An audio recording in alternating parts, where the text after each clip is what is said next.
Mga expired na to ah. O basta, siguraduhin mo na yung mga kahon na yon dediretso kay Konsi. Meron daw siyang pabrigada eskwela para sa mga estudyante. So yung mga labels, hayaan mo ng ganyan kung expired. Total, i-repack naman ng mga tao ni Konsi yan. Wala nang makakaalam nun. Yes, Ma'am Hazel. Siya nga po pala, ma'am. Yung cut ko po. Eto naman, hindi pa nga nagbabayad si Konsi, cut mo na kaagad yung hinihingi mo. Ang laki-laki ng kickback ni Konsi dyan, pero yung bayad magki-clear sa Lunes pa.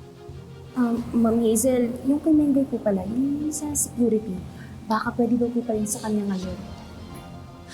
Alam mo, yang si Mengay, kausapin mo yan, ha? Ang usapan namin, sa katapusan pa yung sa kanya. Ano ba naman yan? Ma'am, kailangan niya daw po kasi niya sa anniversary niya ng asawa niya. Wala akong pakialam. O sino pa? Baka naman pati yung mga driver manghingi. Sabihin mo sa kanila, bayad na ako. Sorry po, ma'am. Ebidensya.